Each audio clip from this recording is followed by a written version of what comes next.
అమ్మా ధర్మం చేయండి తల్లి.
అరే ఏమిటి అది? అతను లోపల చూసుకోండి, వెళ్ళి డాక్టర్ని పిలుచోండి.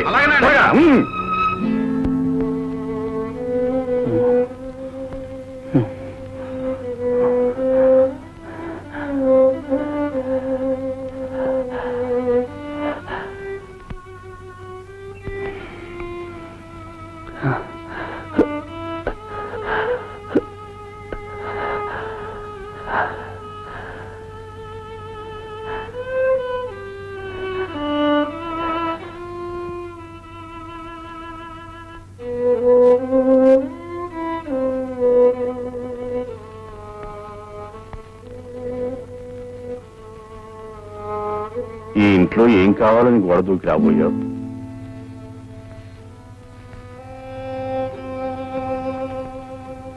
నువ్వు దొంగ అని నేను అనను.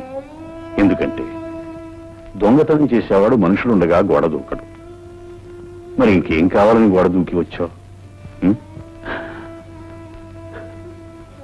ఓ దేవతను పోగొట్టుకున్నాను. ఆ దేవత కోసం గుళ్ళన్నీ తిరుగుతున్నాను. ఓ గుడిలో కనిపించింది, గుర్తించేలోగా మాయమైపోయింది.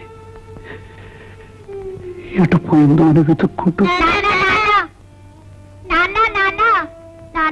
అమ్మ నన్ను స్కూల్కి వెళ్ళమంటుంది, నన్ను వెళ్ళమంటుంది. అమ్మ వీళ్ళని స్కూల్కి వెళ్ళమంటే పారిపోయి వచ్చేసారు.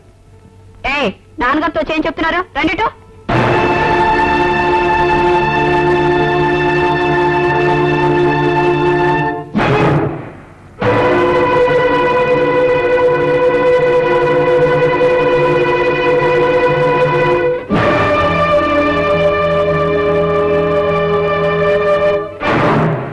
ఆవిడ ఈ ఇంటి దేవత, మీకు నా పిల్లలకు తల్లి. మీ పిల్లలకు తల్లి అంటే మీకు భార్యగా? భార్య అయితే ఆమె వయస్సు ఏమిటి, మీ వయస్సు ఏమిటి అనేగా. అది ఒక కథ.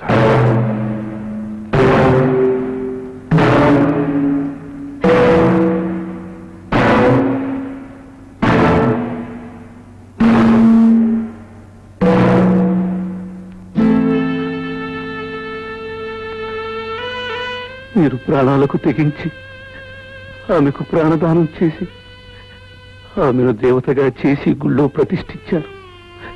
కానీ నేను నన్నే దేవుడిగా నా దేవత ఆరాధిస్తే నేను ఆమెను అవమానించి గుడి నుంచి వెలేశాను.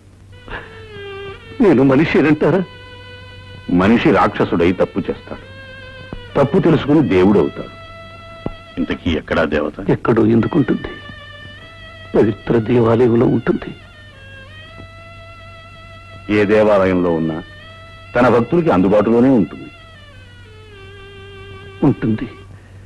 దేవత భక్తుడికి ఎదురుగానే ఉంటుంది, కానీ ప్రయోజనం భక్తుడు తన ఆవేదనంతా దేవత ముందు చెప్పుకుంటాడు.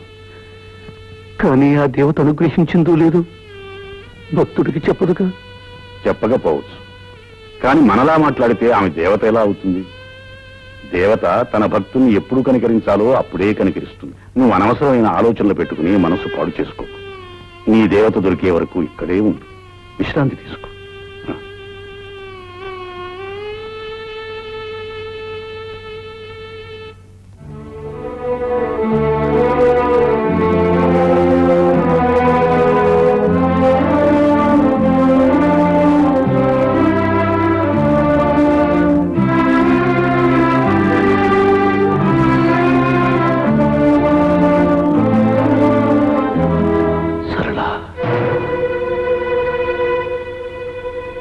నీకోసమే వచ్చాను.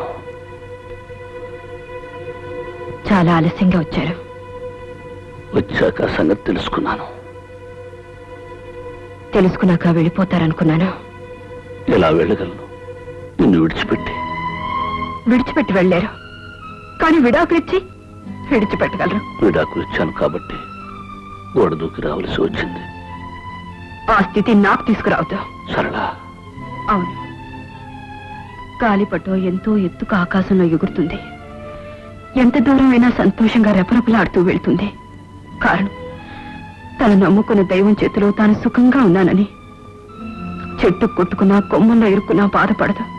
కారణం తాను నమ్ముకున్న దైవం ఆ చిక్కుల్లోంచి బయటపడేస్తాడని. కాని ఆ దైవమే ఎగురుతున్న గాలిపటాన్ని నిర్దాక్షిణ్యంగా దారం తెంచేస్తే తెగిపోయిన ఆ గాలిపటం గాలిబాటు తట్టుకోలేక ఏ సముద్రంలోనూ పడబోతుంటే ఎక్కడి నుంచో ఒక అమృతాస్తం వచ్చి ఆ దారాన్ని పట్టుకుని పడబోయే ఆ గాలిపటాన్ని తన చేతుల్లోకి తీసుకుంటే ఆ గాలిపటం ఎవరికి సొంతం అవుతుంది? నిజమే. అయినా ఆ గాలిపటానికి దారం కట్టింది, ఎగిరే శక్తినిచ్చింది మొదటి దైవమే కదా. కావచ్చు, కానీ ఆ దారాన్ని తెంచేసి నిరాధారం చేసింది కూడా ఆ దైవమే. దైవం తప్పు చేయడా? దైవం ఉన్నది తప్పు చేయడానికి కాదు, తప్పులు చేసిన భక్తుల్ని క్షమించడానికి. తప్పు తాను చేసి భక్తుల్ని దండించేవాడు దైవం కాదు. ఈ రోజు నేను ఏ తప్పు చేయలేదని రుజువైంది కనుక నేను వెతుక్కుంటూ ఇక్కడికి వచ్చారు. అదే రుజువై ఉండకపోతే నేనెప్పటికీ మీ దృష్టిలో కొలటనే కదా. రుజువులు ఆధారాల వల్ల మారే మనిషి ఒక మనిష. మనసు ఎటు తిరిగితే అటు తిరిగే మనిషి ఒక మనిష. అసలు తప్పు మీది కాదు, మీ వ్యవస్థది, మీ సాంప్రదాయాలది, మీ సిద్ధాంతాలది. సృష్టి పుట్టినప్పటి నుంచి ఆడదాన్ని తొక్కి నొక్కి పారేయాలన్నదే మీ మగవాళ్ళ ఉద్దేశం. ఆడపిల్ల పుట్టగానే ఆడపిల్ల అంటారు, అంటే ఆడది హీనం. పెళ్లి చూపులు పేరు చెప్పి ఆడపిల్లని చూడ్డానికి వస్తారు. సంతలో పసుపు పెళ్లి పేటల మీద మెడలు ఉంచి 3 ముళ్ళు వేసి కట్టి పడేస్తారు. బానిస కొంగు ముడేసి కూడా నడవమంటారు. బలి పశువు. ఆ రోజు సీతని అన్యాయంగా అనుమానించి అడవికి పంపినప్పుడు ఆ సంగతి తెలుసుకున్న సీత తిరిగొచ్చి నాకు ఎవరితో సంబంధం ఉంది, నేను ఎవరితో తిరిగాను, నువ్వు కళ్ళారా చూసావా అని నిలబెట్టి నిలదీసి అడిగుంటే ఈ రోజు మా ఆడవాళ్ళకి కర్మ వచ్చుండేది కాదు. నలుడు దమయంతిని అర్ధరాత్రి నట్టడివిలో విడిచిపెట్టి ఏ చీర చింపుకుని పారిపోయాడో ఆ చీరతోనే వాడు కాళ్ళు చేతులు కట్టి ఎక్కడికి పారిపోతారా అని ఆ రోజు అడిగుంటే మా ఆడవాళ్ళు బ్రతుకులు ఇలా తగలడవి కాదు. హరిశ్చంద్రుడు కట్టుకున్న పెళ్ళాన్ని నడి బజార్లో అమ్మినప్పుడు నన్ను అమ్మే హక్కు నీకెవడిచ్చాడ్రా అని ఆ రోజే అడుగున్నా, ద్రౌపదిని జూదంలో తాకట్టు పెట్టినప్పుడు నేను ఈ బానిసనా అని ఆ రోజే ఆడది తిరగబడి ఉంటే ఈ రోజు మా ఆడవాళ్ళ బతుకులు మీ మగవాళ్ళ చేతి కింద చెప్పు కింద పడుండేవి కావు. ఆ రోజు వాళ్ళు నోరెత్తలేదు కాబట్టి పతివ్రతులు, ఈ రోజు మేము నోరెత్తాం కాబట్టి పతితులు. సప్తపది పేరుతో 7 అడుగులు నడిపిస్తారు. నీ అడుగులో నా అడుగు వేసి నువ్వు తప్పుదారిని నడిచినా అదే దారిలో నడుస్తానని చెప్పడానికి. కానీ ఆ 7 అడుగుల్లో ఏ ఒక అడుగు గోతులో పడినా ఆడది కూడా అదే గోతులో పడాలి, చావాలి. అదే పవిత్ర బంధం, 7 అడుగుల బంధం. ఇంత కట్టుదిట్టంగా వేసుకున్న బంధాలు, అగ్ని సాక్షిగా చేసుకున్న ప్రమాణాలు పరాయి మగాడితో ఒక క్షణం కూర్చున్నా, మాట్లాడినా, నవ్వినా వెంటనే విడిపోతాయి. తెల్ల కాగితం మీద నల్ల గీతతో తెగిపోతాయి. చాలు, ఆడదానికి ఈ చరిత్ర చాలు. ఇంతకంటే గొప్ప చరిత్ర వద్దు. వెళ్ళిపోండి, వెంటనే ఇక్కడి నుంచి వెళ్ళిపోండి. సంధ్య!